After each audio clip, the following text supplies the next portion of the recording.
Assalamualaikum warahmatullahi wabarakatuh. Apa kabar Muslimers se-Indonesia dan seluruh dunia? Kita ketemu lagi di channel YouTube PC LDI Cilincing.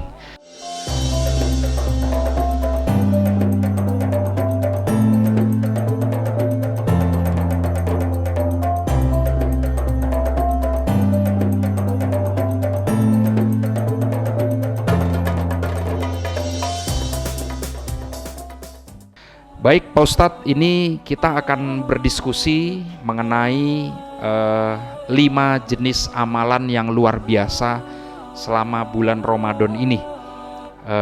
Yang pertama mungkin yang akan kita tanyakan dan para muslimers juga ingin tahu, kira-kira apa sih jenis amalan yang luar biasa selama bulan Ramadan ini? Silakan Pak Ustadz. Oke. Assalamualaikum warahmatullahi wabarakatuh. Alhamdulillahirrahmanirrahim. Asyhadu an la ilaha illallah wa asyhadu anna Muhammad Rasulullah sallallahu alaihi wasallam wa ala alihi wa ashabihi amma ba'd.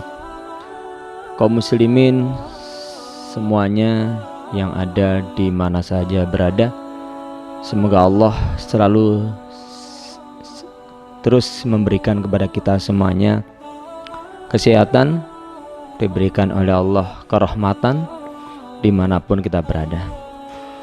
Baik, untuk pertanyaan selama bulan Ramadan itu seperti apa yang dilakukan oleh Rasulullah Sallallahu Alaihi Wasallam, itu ada 5. Jadi 5 amalan yang dilakukan oleh Rasulullah Sallallahu Alaihi Wasallam. Pertama adalah berpuasa. Tentunya puasa adalah sebagai kewajiban bagi kita, sebagai rukun Islam, seperti yang di dalam surat Al-Baqarah. A'udzubillahi minasyaitonirrajim. Bismillahirrahmanirrahim. Ya ayyuhalladzina amanu kutiba alaikumusiyam kama kutiba alal ladzina min qablikum la'allakum tattaqun. Dan juga diperkuat oleh Rasulullah sallallahu alaihi wasallam di sebuah hadis, man shoma Ramadana imanan wahtisaban hufira lahu ma taqaddama min dhanbi. Yang pertama puasa, kemudian sholat taraweh, kemudian tadarus membaca Al-Quran, kemudian yang keempat adalah mencari Lailatul Qadar dengan iktikaf. Terus kemudian yang kelima adalah zakat fitrah dan sedekah infak yang lainnya. Ini adalah 5 amalan selama di bulan Ramadan harus kita sukseskan sebagai kesuksesan kita adalah 5 ini. Oke. Baik Pak Ustadz, jadi ada 5 amalan yang luar biasa selama Ramadan ini ya. Jadi kita harus tahu juga nih Pak Ustadz, kira-kira mungkin muslimers di seluruh dunia juga ingin tahu kira-kira bagaimana keutamaan dari kelima itu secara lebih detail, baik ditinjau dari ilmu Al-Quran dan Al-Hadis. Silakan Pak Ustadz. Oke. Yang pertama adalah berpuasa. Berpuasa itu keutamaannya adalah yang pertama, di dalam hadis Rasulullah Sallallahu Alaihi Wasallam bersabda, kullu amali ibn Adam yudha'afu lahu al-hasanatu bi asyri amthaliha illa sab'ati mi'ati dhifin. Qala Allah subhanahu illa shaum fa innahu li. Jadi dari hadis ini menyebutkan bahwa setiap amalan an Adam itu dilipat gandakan oleh Allah. Dilipat gandakan oleh Allah, satu kebaikan sampai menjadi 10 kali lipat, ila sab'ati mi'ati dhifin, sampai 700. Ya sampai 700. Kalau Allah kemudian bersabda illa shaum, kecuali puasa, karena puasa itu adalah untuk aku. Maka kemudian untuk puasa itu Allah sendiri yang membalas. Berarti ila masya Allah, terserah Allah. terserah Allah yang tidak terbatas, tidak bisa dihitung. Jadi udah banyak, tidak dihitung. Jadi itu adalah keutamaan puasa. Nah, terus kemudian yang kedua adalah sholat taraweh dan sholat sunnah yang lainnya. Sholat sunnah ataupun sholat taraweh, di dalam hadis rawahu at-Tirmidzi, Sunan Tirmidzi mengatakan bahwa man shoma ramadhana wa qamahu imanan wahtisaban hufira lahu ma taqaddama min dzanbi. Jadi barang siapa yang puasa di bulan Ramadan dan kemudian waqamahu, berdiri di dalam bulan Ramadan, artinya mengerjakan sholat sunnah, sholat taraweh ataupun ibadah yang lainnya itu dengan iman, wahtisaban dan mencari pahala. Jadi dasarnya ada dasar iman. Jadi mengerjakannya bukan hanya sekedar hanya sholat doang terus tanpa ada iman, tapi iman dan mencari pahala. Maka ghufira ma taqaddama min dzanbi, dosa-dosa sebelumnya diampuni oleh Allah. Jadi muslimers ini sangat luar biasa sekali keutamaan atau pahala jika kita berpuasa dan melaksanakan sholat. Waduh, jadi rugi sekali Pak Ustadz ya. Iya betul. Melaksanakan sholat dan ibadah lainnya. Sangat rugi sekali. Karena apa? Karena di bulan Ramadan itu dilipat gandakan semuanya.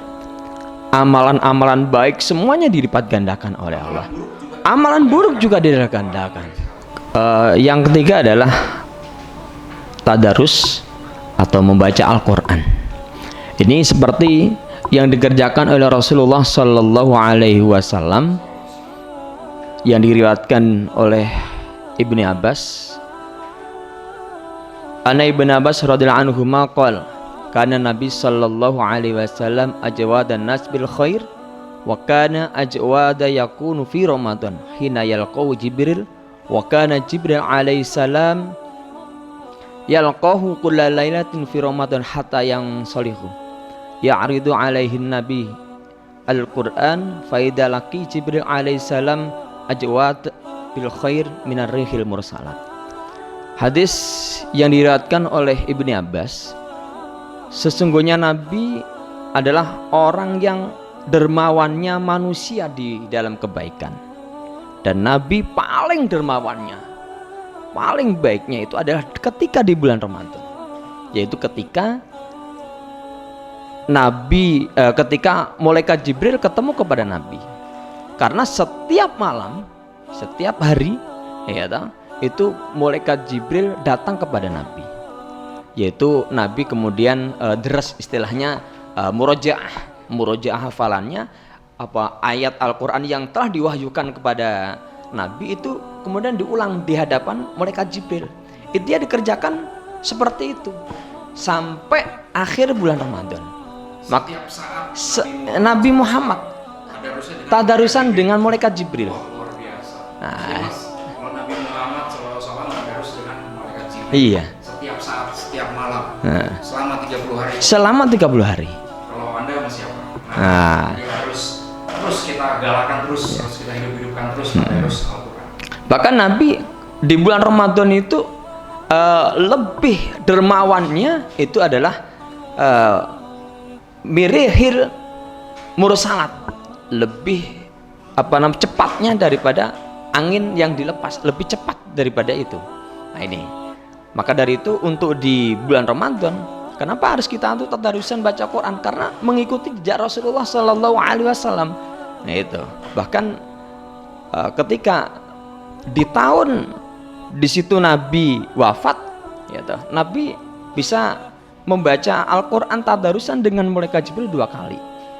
Ini bertanda Nabi pada tahun itu meninggal pada bulan Ramadan itu. Setelah itu kemudian Nabi tiada. Nah ini membaca Al-Quran. Kemudian apa sih keutamaan daripada Al-Quran? Nah ini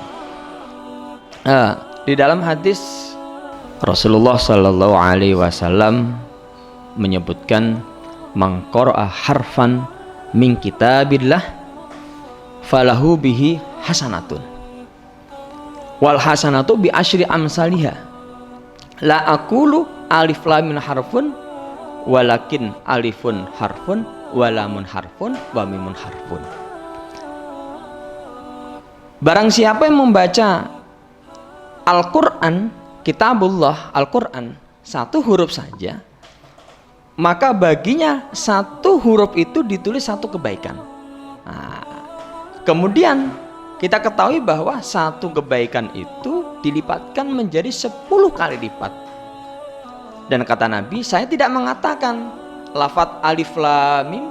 Contoh kita membaca Al-Quran, A'udzu billahi minasyaitonir rajim.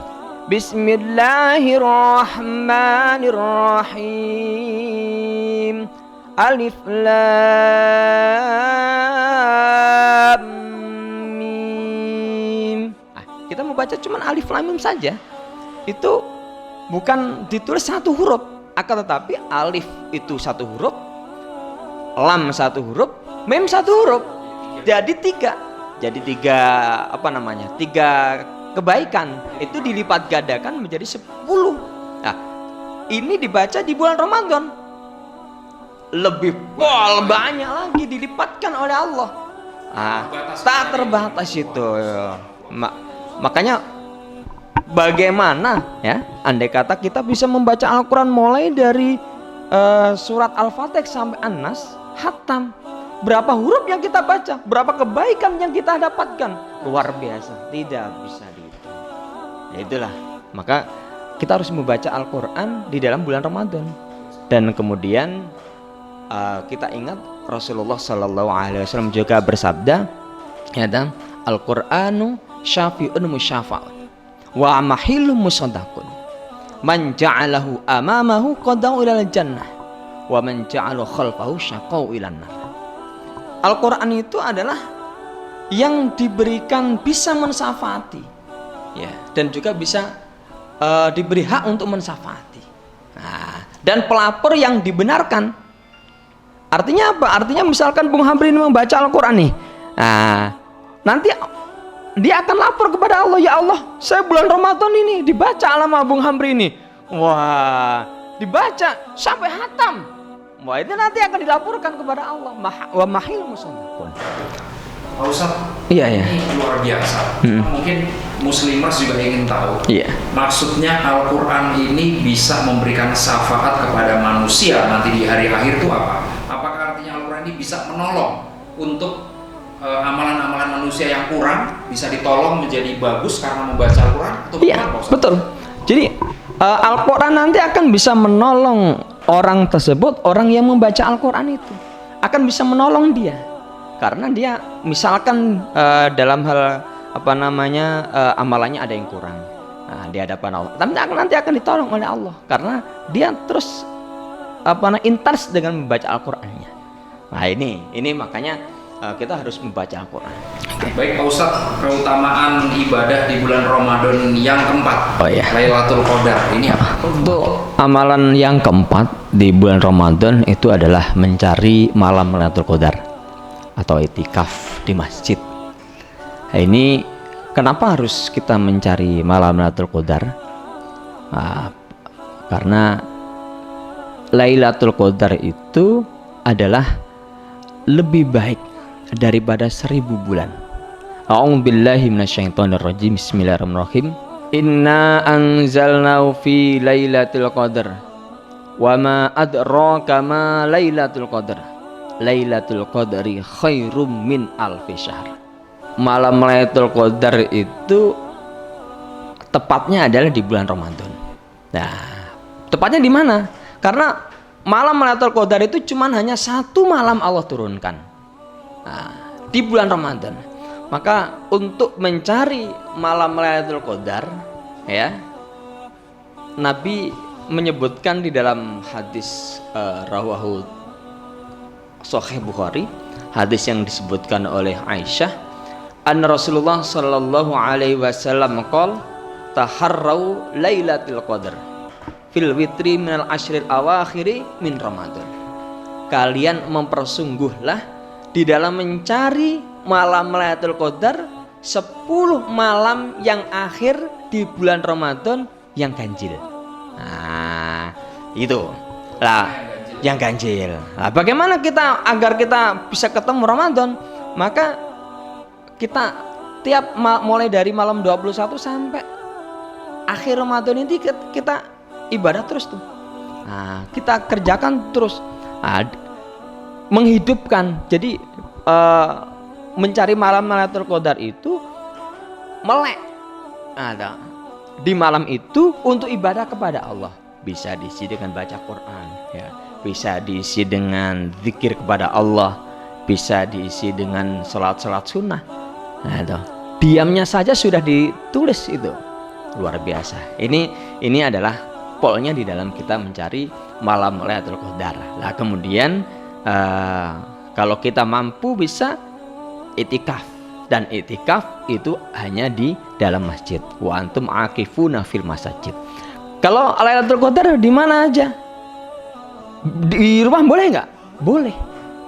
Karena pada hakikatnya mencari malam Lailatul Qadar itu adalah kita melek ibadah kepada Allah. Nah, ibadah kepada Allah sampai ila tulu'il fajr, sampai selesainya terbitnya matahari atau subuh sampai subuh, ya, sampai subuh. Itu adalah apa namanya di dalam mencari malam Lailatul Qadar. Baik Pak Ustadz,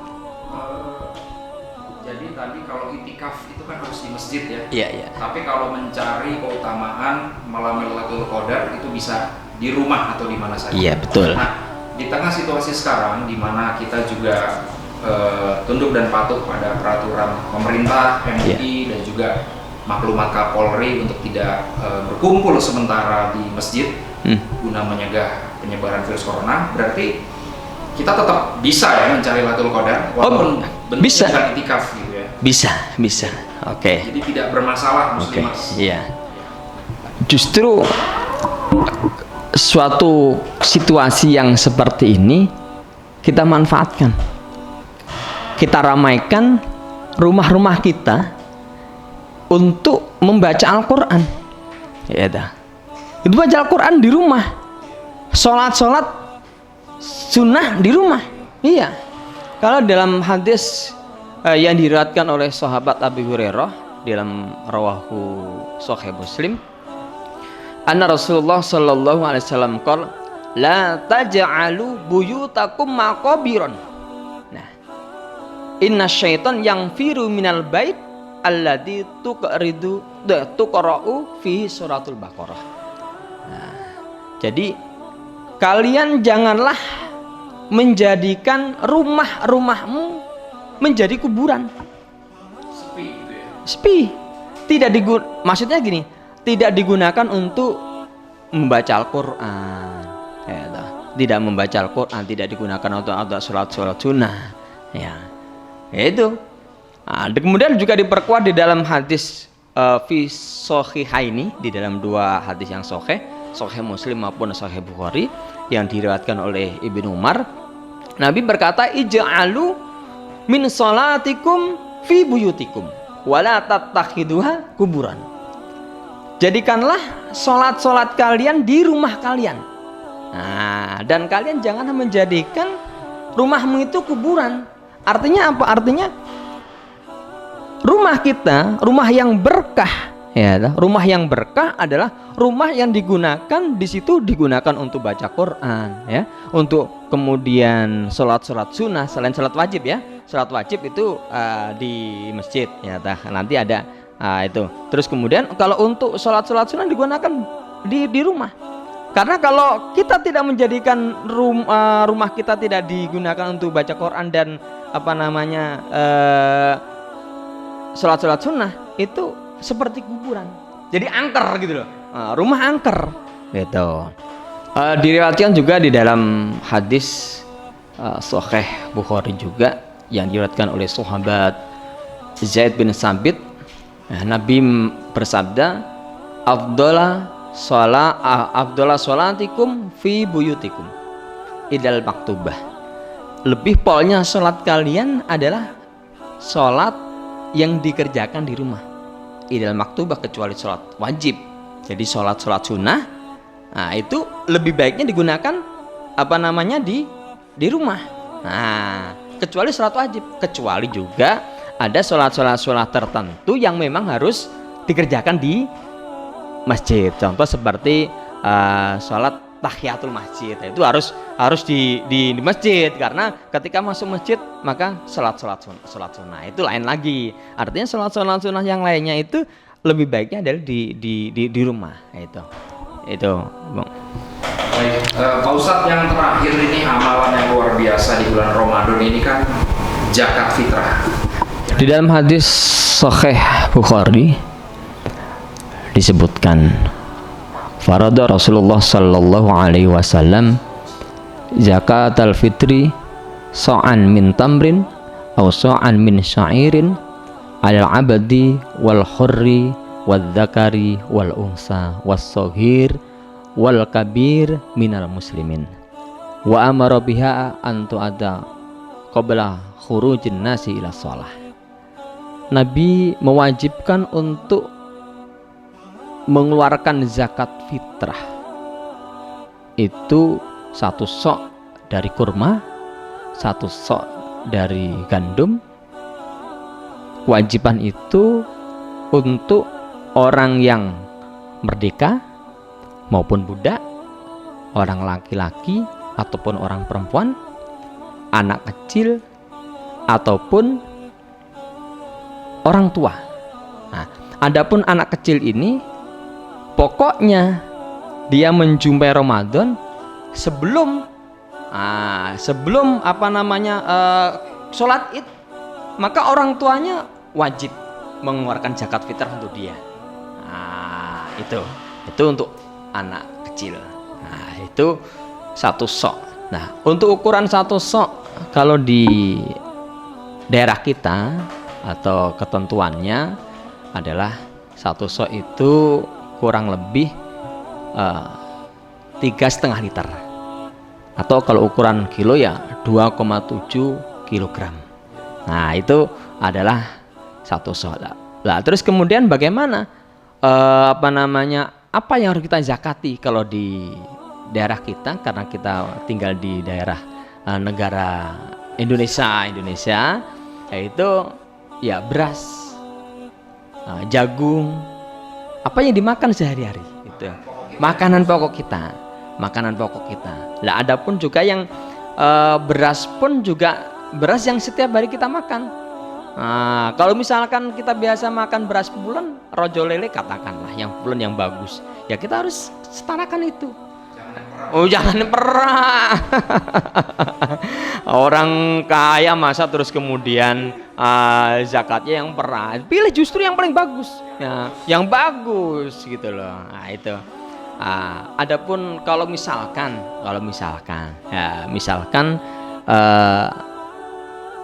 ada orang yang saya tidak bisa beli beras atau tidak bisa beli bahan pokok untuk zakat, maka boleh. Bukan kita zakat uang, bukan, tetapi kita ikrarnya kepada amil adalah untuk nitip. Tolong Pak Amil, saya mau zakat fitrah ini, uang nanti tolong amil nanti akan membelanjakan. Membelanja bisa titip uang, tapi nanti ikrarnya bukan untuk zakat uang, bukan, tetapi tolong ambil nanti ini wujudkan bahan pokok beras misalkan. Kalau misalkan kita belum bisa beli beras lalu nitip uang ke amil zakat atau panitia yang mengumpulkan zakat, itu kalau di Jakarta saat ini 2020 nilainya kurang lebih berapa itu uang? Ya kita ambil tengah-tengah. Misalkan kita ambil 1 liternya, katakanlah yang tengah-tengah, tidak terlalu mahal, tidak terlalu murah. Katakanlah 1 liternya 10.000. Nah, berarti kita kalikan 1 liter 10.000 kali 3,5, berarti kurang lebih 35.000. Kurang lebih, jadi kurang lebih segitu per orang.